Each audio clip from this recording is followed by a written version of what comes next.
même si on la découvre, même si on sait où est-ce qu'elle est, on ne sait rien faire. We detect them only 9 months from impact. Nous ne pouvons la découvrir que 9 mois avant l'impact. Qu'est-ce qu'on peut faire? Rien du tout. Il dit ça, c'est la mauvaise nouvelle.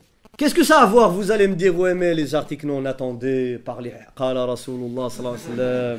Ah, vous nous parlez de ces textes. Moi, je vais vous rappeler, faites donc le lien entre comète, qui vient du latin coma, qui veut dire dans la langue grecque ancienne l'homme aux cheveux longs derrière lui, comme une queue. Et on en parle de l'mudhannab.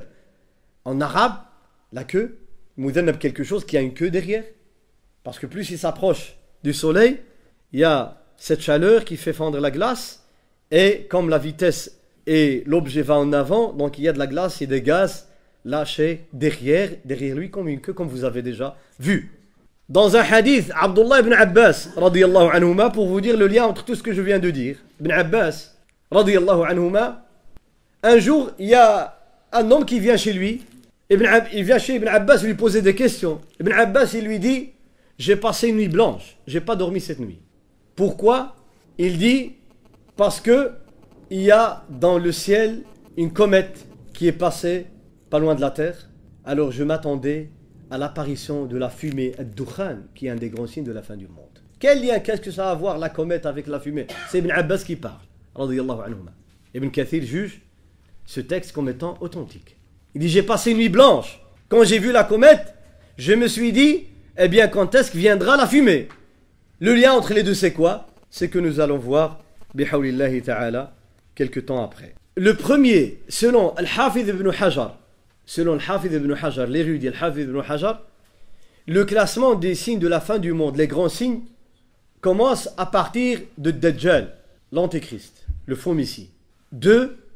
La venue de Isa, Jésus, alayhi salatu wassalam. 3. L'apparition de Gog et Magog. 4. Le lever du soleil du côté ouest au lieu de l'est. 5. La sortie de la bête, ad-dabba.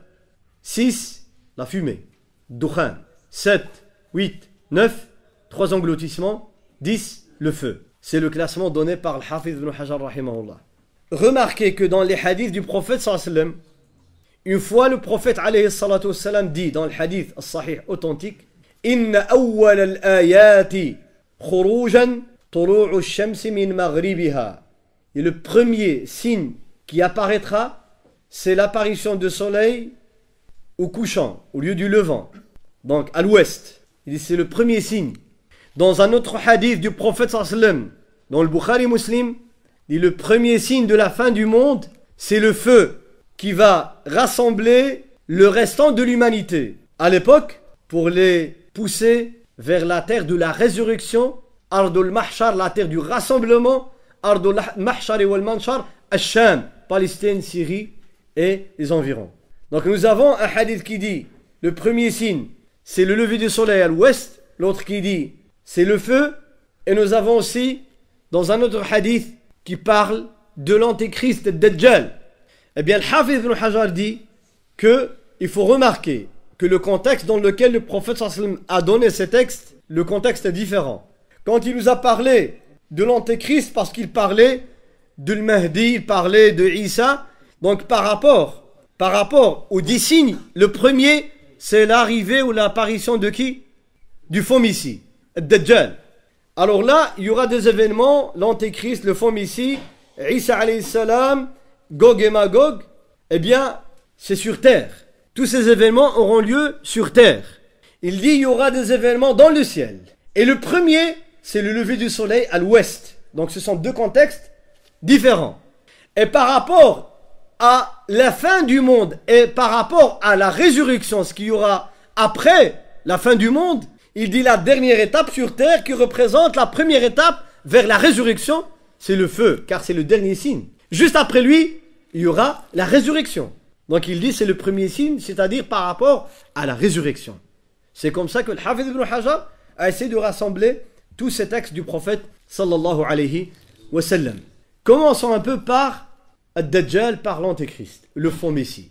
qui veut dire fomici, qui veut dire menteur, qui veut dire imposteur, qui veut dire celui qui va parcourir des longues distances. Tout cela vient du terme Ad-Dajjal, Al-Kadhab, Al-Mumawwih, Al-Khadda', etc. Alors là, ce que nous avons comme description du faux messie, si je les donne en détail avec les textes que j'ai avec moi, ça va nous prendre une conférence d'1h30 au moins, et même plus. Mais je donnerai juste les titres. C'est un homme jeune, court de taille, petit de taille, gros, des cheveux crépus, ondulés, plein de cheveux, mais qui sont courts, très courts, frisés, nez busqué, borgne, un œil effacé, l'autre saillant, comme s'il allait tomber, barbe qui ressemble un peu aux gens de l'Asie, Chine, etc., un peu longue, jambes, Rasul m'a donné tous les détails, jambes courbées, en parenthèse, hein, arquées, vous avez compris. Alhamdulillah. Et il va rester sur terre, la durée qu'il restera sur terre, pour vous dire qu'on est dans un monde à ce moment-là qui n'est pas ordinaire. Le prophète sallam parle de 40 jours. Sa durée sur terre, 40 jours. Mais ce ne sont pas des jours normaux. Parce que le premier jour durera 1 an. 1 an. Ça veut dire comme si le soleil va rester 1 an pour faire les 24 heures qu'on fait aujourd'hui. Donc au lieu des 24 heures, ça va durer 1 an. Ça veut dire peut-être que la rotation de la Terre, elle sera ralentie. Peut-être à cause de je ne sais pas quoi. Allahu a'lam. Il parle des astéroïdes qui vont bombarder, qui vont même changer l'orbite, comme ils disent, perturber les mouvements de la Terre et l'inclinaison de la Terre, etc. Allahu a'lam. Moi je dis Allahu a'lam. Mais tout ce qui est sûr et certain, c'est que ce qui va se passer, c'est que la Terre ne sera pas normale. Le mouvement de la Terre ne sera pas normal, ne sera pas ordinaire. Un jour fait 1 an. Même les Sahaba, ils ont dit, alors comment on va faire la prière, ya Rasulallah? Nous avons 5 prières par jour. 5 fois 365. Donc qu'est-ce qu'on va faire? Le prophète me dit, faqduru lahu qadra. Faites une estimation. Ça veut dire, essayez de faire une estimation entre 2 prières, Dhuhr, l'Asr, le Maghrib, l'Isha, comme ça jusqu'à la fin de l'année. Donc il faudra prier toutes les prières, avec estimation. Et le deuxième jour, donc après le premier jour qui dure 1 an, le deuxième jour durera combien? Une durée d'1 mois. 1 mois. Troisième jour, donc ce qui fait que ça accélère de plus en plus. Deuxième jour, 1 mois. Troisième jour, Rasul il dit que Jumu'ah. Jumu'ah, c'est pas le vendredi. Les Arabes utilisent le terme Jumu'ah, comme chez nos frères tunisiens, ils l'utilisent même aujourd'hui. Et même chez nous aussi, dans certains endroits, ils disent Jumu'ah, ça veut dire une semaine. Une semaine. Pas le vendredi, c'est une semaine. Donc nous avons un jour qui fait 1 an, un deuxième qui fait 1 mois, un troisième qui fait une semaine. Le reste en 2 jours, il reste combien? 37. 24 heures chacun. Pendant cette période, qu'est-ce qu'il va faire? Il va semer la terreur sur terre. Il va semer la terreur sur terre. Il sera tellement rapide, tellement avancé dans sa technologie, qu'il va faire toute la terre en 40 jours. Il va passer et voyager sur toute la terre, toutes les cités, tous les villages, toutes les villes, pendant 40 jours. Il ne laissera pas un endroit, excepté combien? Il y aura des exceptions là où c'est pas entré. Ils sont en nombre de 4. Ils sont en nombre de 4. Mecca, la Mecque, Médine, l'Aqsa, Masjid al-Aqsa, à Jérusalem, Jabal al-Tour, le mont de Tour, là où il y avait Moussa alayhi salam, Moïse alayhi salam. Ce sont 4 endroits où il ne pourra pas mettre son pied. La Mecque, Médine, la mosquée de l'Aqsa, donc là, Jérusalem, et le mont de Tour. Là, il ne mettrait pas son pied. Et dans un hadith incroyable que j'invite les frères et sœurs à aller voir vous-même, dans le hadith authentique, le prophète sallallahu alayhi wa sallam dit que le faux messie viendra se mettre, se tenir debout sur Jabal Uhud, sur la montagne de Uhud. La montagne de Uhud, tous les musulmans la connaissent. Même ceux qui ne connaissent pas la montagne de Uhud, il va aller sur Google Earth, il va voir où est-ce qu'elle est. Donc c'est pas difficile aujourd'hui de la voir. Il va se tenir sur la montagne de Uhud. Il veut entrer à Médine, mais il dit, l'Antéchrist lui-même, comme il a dit dans un hadith dans Sahih Muslim, il dit, je ne saurais pas rentrer ni à Médine ni à la Mecque, car il y a des anges sur chaque entrée, l'autoroute ou bien les routes qui mènent à la ville de Médine et à la Mecque, il y a des anges, gardiens, qui gardent ces deux villes saintes. Et que chaque fois que j'essaye, ils me chassent. Il dit, je me mettrai, il va se tenir sur la montagne de Uhud, lui avec ses armées derrière. Il leur dira, voyez-vous c'est quoi ça? À Médine, ce palais blanc. Ce palais blanc, le texte a été dit il y a 14 siècles. Le palais blanc, il dit, هذا قصر Ahmed al-Abyad. Le palais blanc de Ahmed, c'est qui Ahmed? C'est le prophète Mohammed sallallahu alayhi wa sallam, comme a dit Jésus alayhi salam. وَمُبَشِّرًا بِرَسُولٍ يَأْتِي مِنْ بَعْدِ اسْمُهُ Ahmed. Il dit, je vois devant moi à Médine, de la montagne de Uhud. Il a cette vue sur Médine. Je vois le palais blanc de Ahmed. Si vous allez maintenant voir la mosquée du ciel vue par les satellites, vous allez dire la ilaha illallah. Qui a dit à notre prophète il y a 14 siècles, où sa mosquée était faite de palmiers et de blocs de pierre, qu'un jour elle se transformera en palais blanc, c'est-à-dire en construction avec du marbre, etc. Blanc. Du ciel, c'est blanc. Blanc. Eh bien, il restera là, il ne saura pas rentrer à Médine, ni à la Mecque, ni à le Masjid al-Aqsa, ni sur le mont de Tour. Et il va éprouver les gens. Celui qui le suit, il lui donnera à manger et à boire. Celui qui refuse, eh bien, il va rester dans une peine terrible. Il n'y a rien à manger, rien à boire. Pourquoi? Parce que le prophète sallallahu alayhi wa sallam nous parle de 3 années avant l'apparition du faux Messie. 3 années. Dans un texte authentique, 3 années où, progressivement, la première année, 1/3 des récoltes sur terre vont disparaître. 1/3 des pluies vont disparaître. Deuxième année, 2/3. Troisième année, pas une goutte du ciel, pas un fruit de la terre qui sort. Et après, il y a l'apparition du faux Messie. Il va profiter de la situation économique difficile de l'humanité pour essayer de faire un chantage. Celui qui croit en moi en tant que Dieu, eh bien je lui donne ce qu'il veut. Et celui qui refuse, il va mourir. Même le prophète sallallahu alayhi wa sallam, là je m'arrête à certaines leçons que j'ai préparées à ce sujet par rapport à l'antéchrist. La première, c'est d'essayer d'éviter de le rencontrer ou d'aller chez lui quand on parle du faux Messie. Mais en tant que règle générale, pour moi c'est plus important, pour nous maintenant, c'est de nous écarter de toute fitna. Là où il y a une fitna, où il y a un désordre, où il y a des problèmes, eh bien, écarte-toi. Là où il y a la tentation, évite d'aller vers la tentation. Ne fais pas l'essai. Juste voir qu'est-ce qui se passe, faire un essai, juste jeter un coup d'œil. Alors là, le prophète sallallahu alayhi wa sallam dit, dans un hadith rapporté par Muslim, ما بين خلق آدم إلى قيام الساعة أمر وفي رواية خلق أكبر من الدجال. Il n'y a pas, depuis la création de Adam, le premier homme, jusqu'à la fin du monde, il n'y a pas une tentation et une création qui est tellement dangereuse pour l'humanité comme celle du faux Messie. Dans un autre hadith rapporté par le Bukhari ou Muslim, le prophète sallallahu alayhi wa sallam dit ما من نبي إلا وقد أنذر أمته الأعور الكذاب. Tous les prophètes, sans exception, ont averti leur peuple contre le faux Messie.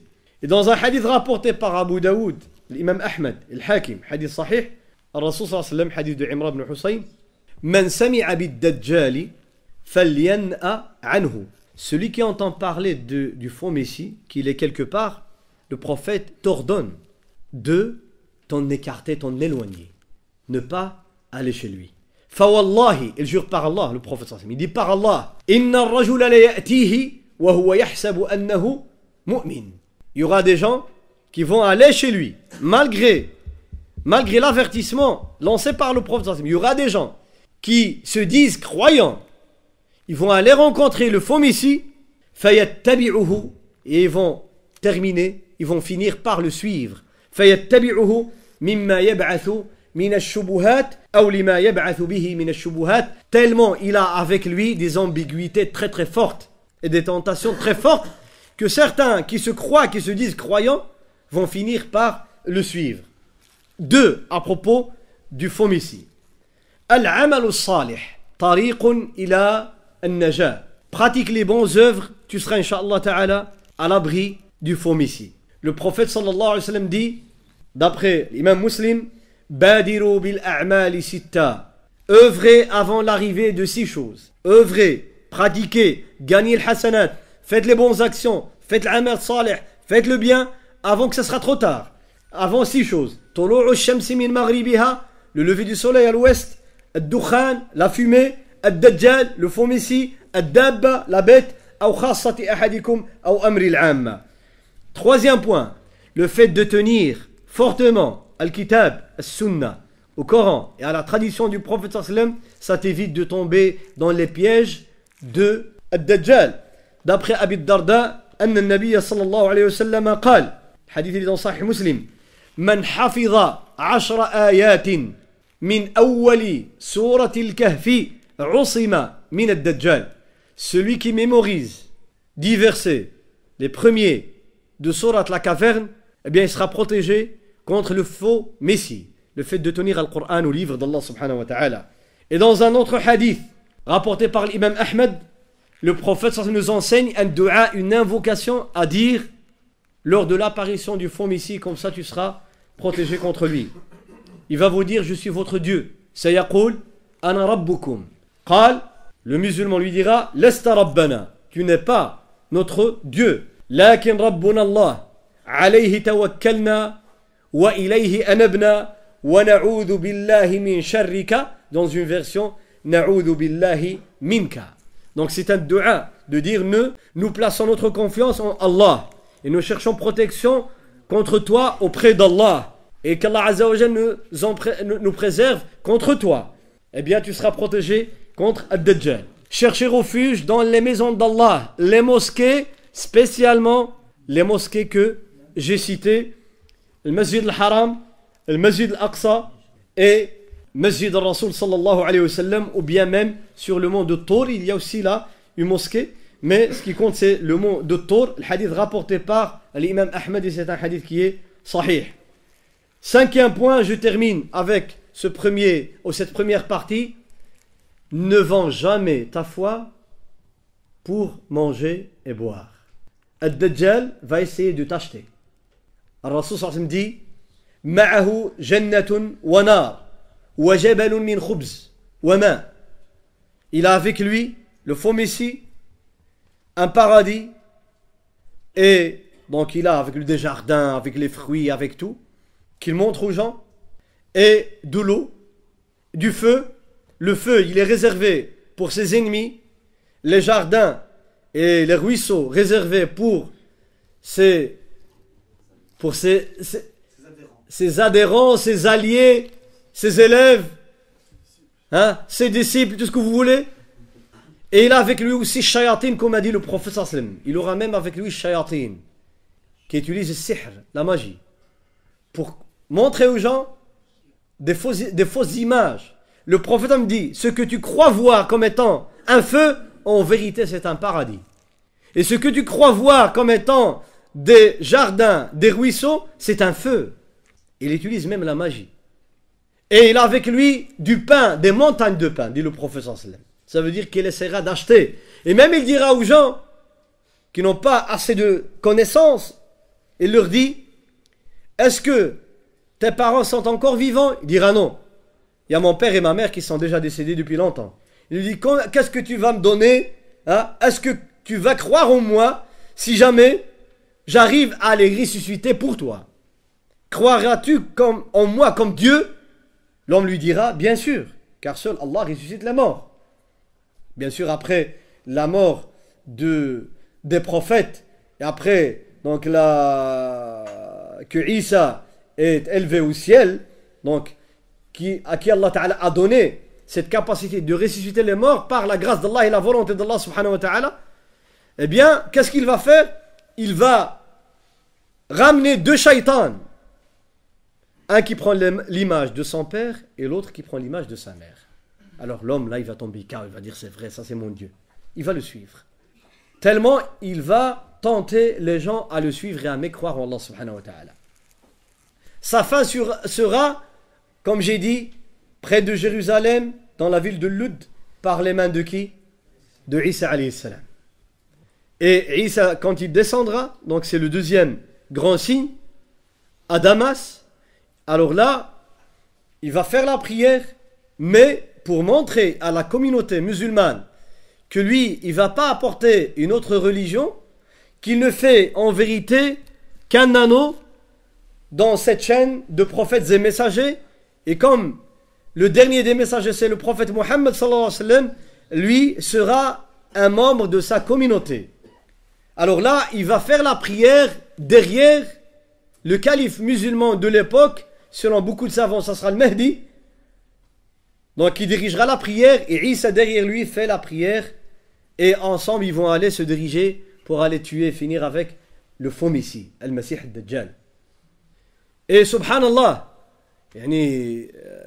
dans Sahih Muslim, un jour le prophète sallam était content d'entendre un homme des gens du livre, c'était un chrétien arabe, qui a dit la même chose qu'a dit le prophète sallam. C'est-à-dire il est venu appuyer ce qu'a dit le prophète sallam. Le prophète était tellement content de dire aux gens, vous avez vu? Donc c'est un moyen de leur dire que moi ce que je dis est vrai.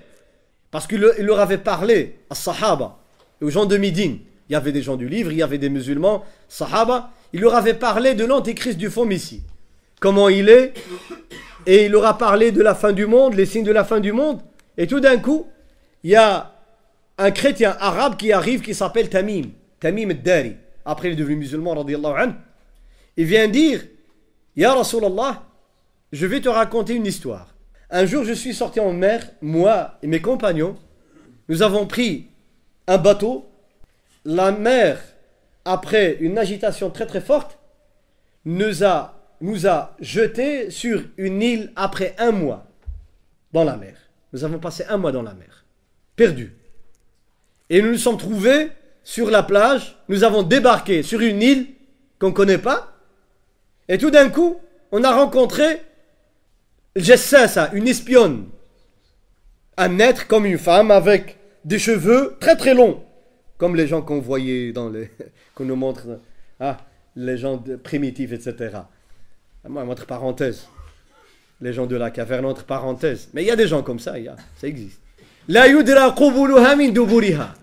Il dit, on n'arrive même pas à distinguer le devant du derrière. Tellement, elle a des cheveux très très longs. Ils ont dit à cette créature, qui es-tu? Elle leur a dit, je suis le Jassas, l'espionne. Et sur cette île, il y a un homme dans une caverne. Il vous attend, il a envie. Il a envie.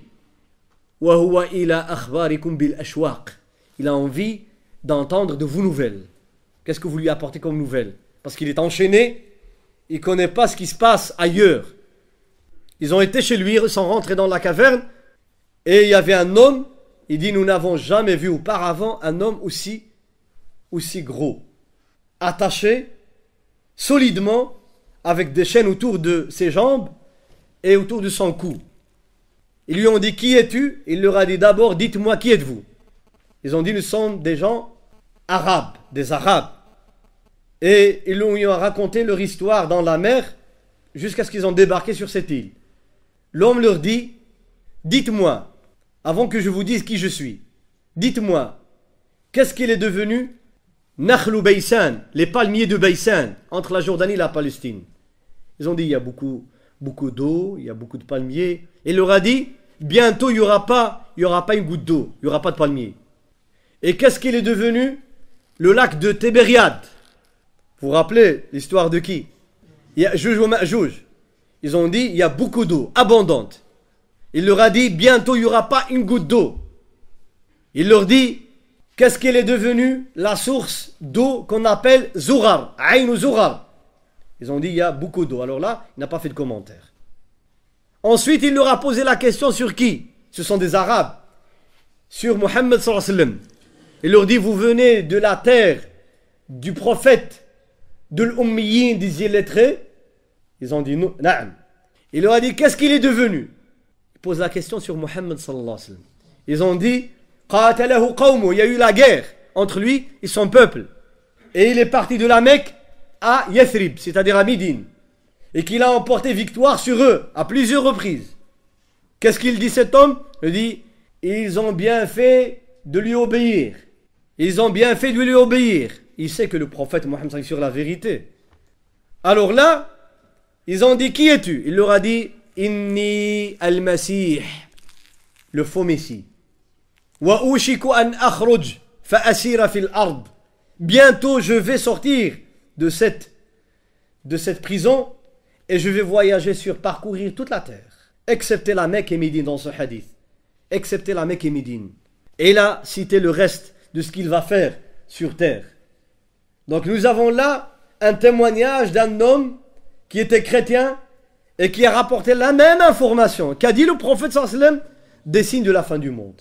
Et Isa alayhi salam, quand il viendra, comme j'ai dit, c'est un signe parmi les grands signes de la fin du monde. Il est au ciel, le prophète l'a rencontré lors de l'Isra wal Mi'raj, il viendra une deuxième fois, yaqtulu al-khinzir wa yada'u al-jizya wa yaduqqu as-salib, il va tuer le porc sur terre. Il va exterminer le porc, Isa alayhi salam.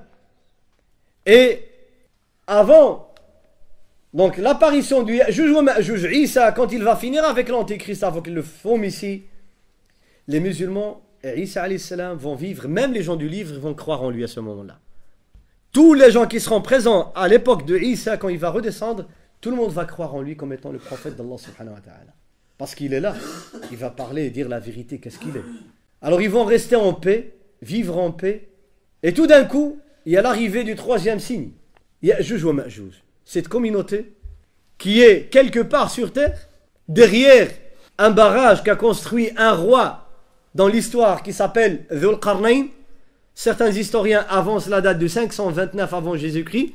Il est décédé. C'était le Coran, Surat al-Kahf nous parle de ce roi. Un roi qui était juste, fort, puissant.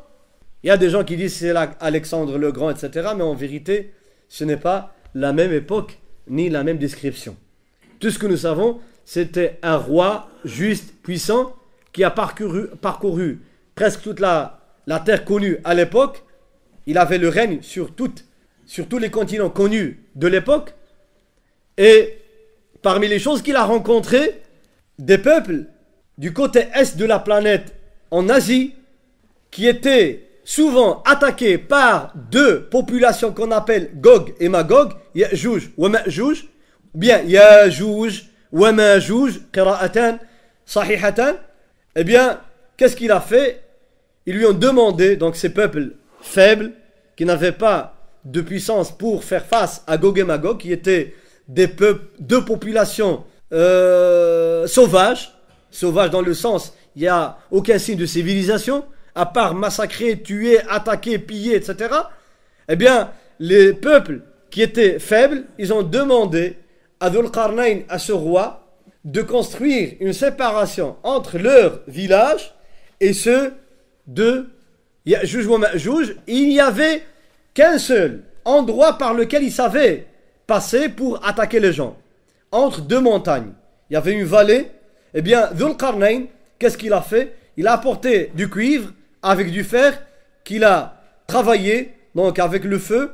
Il a fait fondre les deux matériaux et les a mélangés. Il a construit un barrage qui était tellement solide que Ya'juj wa Ma'juj ne savent pas jusqu'à maintenant le détruire.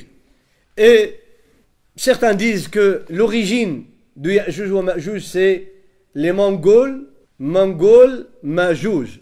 Certains avancent, mais tout ce que nous avons, c'est que ce sont deux populations qui ont existé et qui existent. Ils ont un empêchement qui leur permet de sortir pour propager leur mal. Mais il viendra un jour, quand Allah subhanahu wa ta'ala décidera, à l'époque de Isa, ils vont sortir. Un jour déjà, le prophète sallallahu alayhi wa sallam, dans le hadith sahih, il s'est réveillé la nuit. Il a fait un cauchemar pas dans le sens où c'est Shaitan qui lui a montré c'est un cauchemar, dans le sens où il a vu quelque chose qui ne lui plaît pas sallallahu alayhi wa sallam. Il a vu le barrage construit par Dhul Qarnayn, il a été troué par Gog et Magog, la taille d'un anneau fait avec les deux doigts. Et parce que chaque fois, ils essayent de creuser pour faire donc une porte et sortir. Alors ça me dit Waylun lil Arab min sharrin qad iqtarab futiha al-yawma min radmi Ya'juj wa Ma'juj mithla hadha. À la fin du monde, au temps de Isa, ils vont arriver à sortir. Alors là, ils vont traverser des pays pour venir où? Venir à Sham, à la terre de Palestine, de Sinaï en Égypte. Et Isa alayhi salam, Allah lui ordonnera, lui dira, prends les croyants qui sont autour de toi, et prends les serviteurs, mes serviteurs, et cherche refuge sur le mont de Tour. Alors ils vont rester là, ils sont assiégés. Les autres qui arrivent, ces milliards de gens, ces centaines de millions, qui massacrent, qui tuent, ils vont tout manger et tout boire, même le lac de Tibériade, il n'en restera pas une goutte. Ils vont aller assiéger Isa alayhi salam avec les croyants qui sont avec. Alors, à la fin, ils auront tellement difficile que certains vont dire, faites dua pour nous. Priez Allah subhanahu wa ta'ala de nous débarrasser de ces gens. Parce que durant toute la période, même un sahabi dit, ya Rasulallah, comment les musulmans et les croyants qui sont avec Isa, comment sauront-ils résister à cet embargo, à ce siège? Comment? Eh bien, le prophète sallallahu alayhi wa sallam dira, c'est grâce à tasbih. Ils seront comme les anges. Le fait de dire Subhanallah, La ilaha illallah, Alhamdulillah, ça te donnera une force spirituelle pour faire face à la faim. Faire face à tous ces moments de peine. Mais à la fin, Isa va prier Allah Azza wa Jal, et Allah subhanahu wa ta'ala va envoyer, il dit Tayran, ka'a'naqil bukht. Imaginez, subhanallah, des fois, des oiseaux qui seront envoyés par Allah subhanahu wa ta'ala qui ressemblent à quoi? Au cou de chameau. Des oiseaux qui ressemblent au cou de chameau. Imaginez un peu. Qui vont venir et prendre les cadavres de Ya'juj ou Ma'juj après être tués. Par qui? Allah Azza wa Jal va leur envoyer un genre de ver qui en général il attaque les moutons et les brebis. Et qui va leur dévorer le cerveau. Ils vont mourir tous. Des millions, des milliards de gens sur terre. Tous morts. Du jour au lendemain. Mais tellement l'odeur qu'ils dégagent, ces cadavres, va un peu se propager sur toute la terre et surtout dans la région, que les croyants vont en souffrir. Ils vont dire à Isa, maintenant, alhamdulillah, qu'Allah Azza wa Jalla nous a débarrassés de ces populations, Ya'juj wa Ma'juj, l'odeur, on ne sait plus bouger. Alors il va prier Allah Ta'ala qui va envoyer ces oiseaux et qui vont prendre ces cadavres, les jeter, comme dit le prophète, là où Allah Azza wa Jalla décide. Subhanahu wa ta'ala. Il veut. Ensuite, il y aura de la pluie abondante qui va descendre pour laver toute la terre là où il y avait les cadavres. Et à ce moment-là, les croyants vont vivre pendant un certain temps. Dans un hadith, il est dit que Isa va vivre après sa venue 40 années. 40 années. En paix totale. En paix totale. Même les arbres vont devenir comme à l'époque de Adam alayhi salam dans leur taille. Même une pomme, elle sera de la taille, je vous dis peut-être d'une pièce. Comme à l'époque de Adam alayhi salam. Et ça sera une paix totale. Ensuite, Isa va mourir comme tout le monde, il sera enterré alayhi salatu wassalam. Nous sommes à quel signe? 3. Le quatrième, donc j'ai cité le faux messie, Isa alayhi salam et Ya'juj wa Ma'juj. Quatrième signe, le lever du soleil du côté ouest. Et là le prophète dit Inna awwal al-ayati khurujan tulu'u ash-shamsi min maghribiha. Ensuite, je vais parler des deux ensemble, le quatrième et le cinquième. Ensuite, Dabba, la bête, va sortir, il dit Duhan, le matin. Wa ayyuhuma كان قبل الأخرى كانت قبل الأخرى فالأخرى على أثرها. Il dit par rapport au quatrième et au cinquième, donc le lever du soleil du côté ouest et l'apparition de la bête, eh bien, quand le soleil va se lever à l'ouest, eh bien, la bête va sortir le matin. Donc, le lever du soleil se fera à l'ouest, quelques heures après, c'est l'apparition de la bête. Ce sont deux signes qui se suivent, le même jour. Dans certains textes, il dit quoi? Il dit que les gens qui font la prière la nuit, Qiyam Layl, et qui lisent le Coran la nuit, c'est eux qui vont remarquer qu'il y a un problème. Ils vont remarquer qu'il y a un problème. Parce qu'ils ont l'habitude, le lever, le coucher, le lever, le coucher. Et tout d'un coup, le soleil qui s'est couché ne se lèvera plus, donc au même endroit comme d'habitude, c'est-à-dire à l'est. Ils vont attendre, il n'y a rien. Ils attendent le Fajr. Parce que la nuit, ils sont réveillés. Ils attendent le Fajr. il n'y a pas de lumière de ce côté-là. Ils attendent, il n'y a pas de lumière. Alors là, ils vont être effrayés. Ils vont dire aux gens, qu'est-ce qui se passe? Ils vont attendre le lever du soleil, il n'y a pas de soleil. À l'est, il n'y a pas de soleil. Et tout d'un coup, ils voient le soleil qui vient du côté ouest.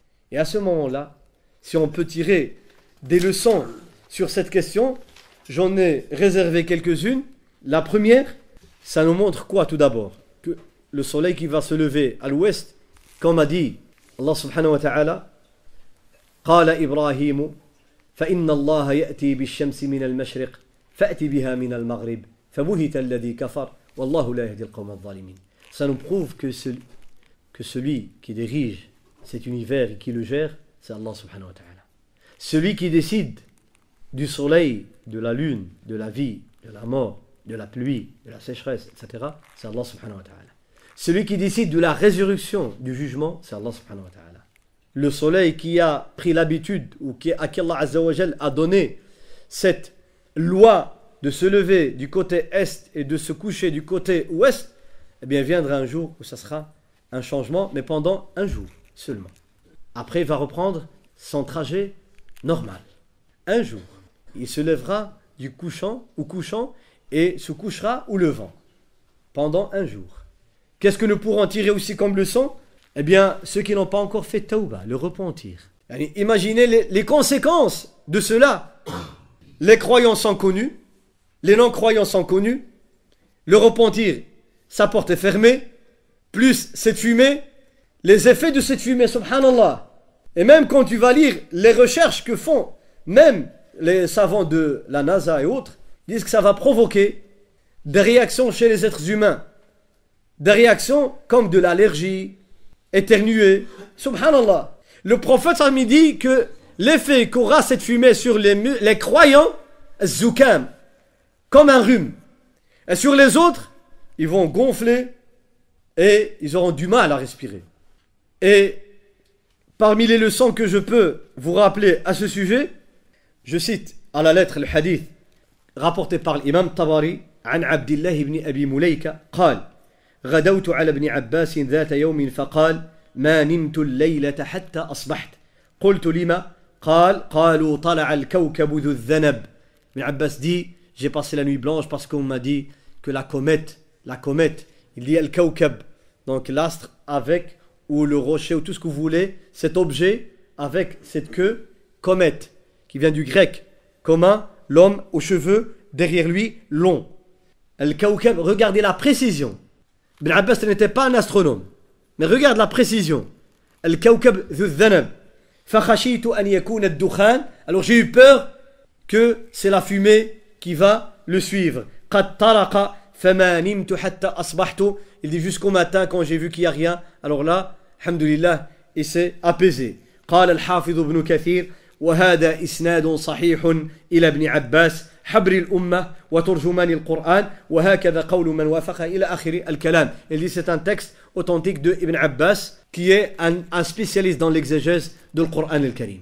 Suite à cet événement qui va faire des dégâts terribles sur terre, il y aura le dernier signe que verra le musulman. Il reste combien? Il reste 4. Il y a entre le 5e, entre le 6e et les 4 qui restent, il y a un signe qu'on peut classer parmi les grands, parmi les petits, il n'y a pas de problème, parce que là, il fait juste il met fin et terme à la vie de tout musulman sur terre. C'est pour cela que le prophète, quand il a cité les 10, il ne l'a pas cité. Mais remarquez que dans Sahih Muslim, juste après, vers la fin du livre de Sahih Muslim, là où il y a les hadiths qui parlent de l'fitan, de la fin du monde, quand le prophète sallam et Hudayfa ibn Asid a cité les 10 signes que j'ai cités dans l'ordre, eh bien, dans le hadith, ils ne sont pas dans l'ordre, hadith de Hudayfa, mais Al-Hafiz ibn Hajar les a classés dans l'ordre. Il dit, et dans une autre version, donc il y a une version authentique, où il est dit qu'il y aura un vent, rih, qui va jeter les gens dans la mer. Un vent qui va jeter les gens dans la mer. Dans un autre hadith du prophète, le prophète dit, avant la fin de l'heure, viendra un vent doux du côté du Yémen. Il est doux comme de la soie. Il ne laissera pas un seul musulman sur terre. Tous les musulmans vont mourir, comme s'ils étaient endormis. il va prendre leur âme. Tous. Et c'est le dernier signe vu par les musulmans. Par les derniers musulmans. Qu'est-ce qui va rester après? Même des gens qui vivent sur la terre de l'islam, qui n'auront plus de science sur l'islam, qui n'auront même pas la connaissance de la prière après quelques générations d'ignorance. Ils ne sauront même pas qu'est-ce que ça veut dire, ni la prière, ni même pas la ilaha illallah. Ils vont renier leur foi et adorer de nouveau les idoles comme c'était au temps des Arabes païens avant l'islam. Des tribus arabes sur la terre de l'islam, dans la péninsule arabique, qui vont adorer de nouveau Allah, Al-Uzza et les idoles qui existaient avant l'islam. Car il n'y a plus d'islam sur terre. Il ne restera que des gens qui font du mal, comme je vous ai dit, qui font l'adultère, la fornication, devant tout le monde. Alors là, il y aura des engloutissements. Remarquez que certains savants disent ces engloutissements, ils sont déjà passés. Mais pour beaucoup de savants, ils disent non.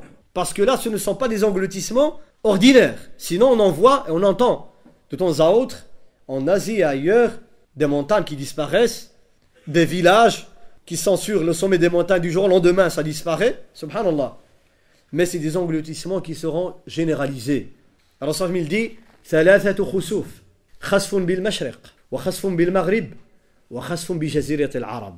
Un engloutissement qui fera disparaître une vaste région du côté ouest, l'autre du côté est, l'Asie, etc.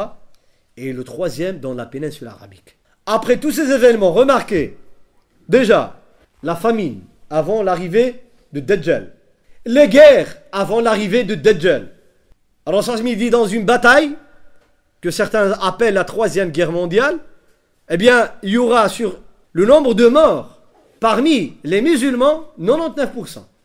Le nombre de cadavres étalés par terre, alors ça me le décrit, il dit que l'oiseau qui vient survoler la région où il y a eu la guerre, avant de quitter cette région, il serait déjà mort à cause des odeurs. L'odeur de quoi? Allahu a'lam, les cadavres chimiques, nucléaires, Allahu a'lam. Après cela, Dajjal va tuer combien de gens? Allahu a'lam.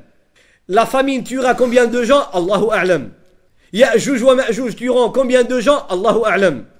La fumée va tuer combien de gens et suite à quoi? Allahu a'lam. Qu'est-ce qui va rester comme nombre de cette humanité après ces événements? On rajoute 3 engloutissements généralisés qui vont faire disparaître peut-être des continents. Qu'est-ce qui va rester? Les musulmans sont tous morts après le vent qui va passer. Combien de personnes vont rester sur terre? Une petite minorité de gens qui seront encore vivants à l'époque. Alors là, Allah subhanahu wa ta'ala va faire sortir du Yémen la ville de Aden, min qa'ri Aden, dans une version Sahih Muslim, min qu'rati Aden, tarhalun nas, hakada lafdhuha, qui va faire fuir les gens. C'est-à-dire des volcans, du feu, de la lave partout, un feu immense, comme on voit maintenant. On voit que des petits feux dans des forêts, en Californie et ailleurs, même chez nous, dans certains pays musulmans, on voit des fois en Espagne, au sud, etc. En été surtout, quand il y a un feu dans la forêt, qu'est-ce que ça fait? Des fois, il faut des semaines pour éteindre et on n'arrive pas à éteindre. Alors imaginez un feu qui n'est pas ordinaire. Qu'est-ce qu'il va faire? Le reste de gens qui sont encore vivants, il va les rassembler. Donc il avance sur le restant de la péninsule arabique, après les engloutissements, eh bien il va avancer et rassembler les gens qui sont là encore dans certaines tribus, dans certains villages, qui sont des païens, qui font du n'importe quoi, qui adorent des pierres, il va les rassembler. Et dans ce sens, il nous parle de trois groupes. Certains vont fuir le feu sur des montures. Donc ils vont fuir. Aller où? Vers la Palestine et la Syrie. C'est le feu qui les guide, de gré ou de force. Il est ordonné par Allah subhanahu wa ta'ala.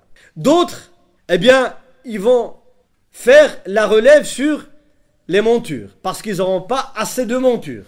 Donc, il y aura 2 à tour de rôle, 3, 4, hadith, Rasul dit 10 des fois, à tour de rôle. Un qui va faire 2-3 km, il descend, l'autre il prend, etc. Troisième groupe, ils n'auront rien. Ils n'ont pas de monture, ils n'ont pas les moyens. Alors ils vont aller à pied. Et le feu, il est toujours derrière eux. Quand ils arrêtent, le feu s'arrête. Mais ils doivent, pendant un certain temps, 1 heure, 2 heures, puis partir. S'il reste là plus, il va les brûler.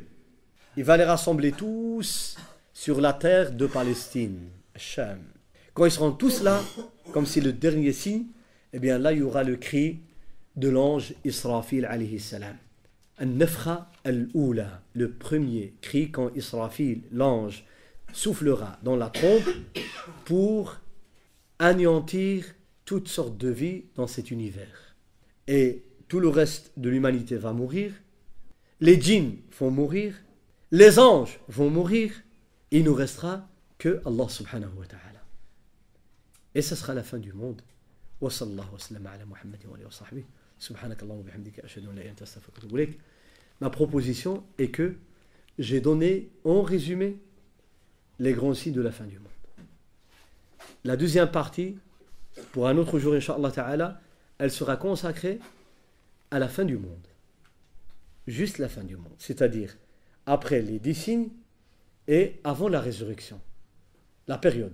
C'est-à-dire comment sera-t-elle la fin du monde? Comment cet univers disparaîtra selon les sources authentiques rapportées dans la sunna du prophète sallallahu alayhi wa sallam et dans le Coran al-Karim qui décrit dans les détails.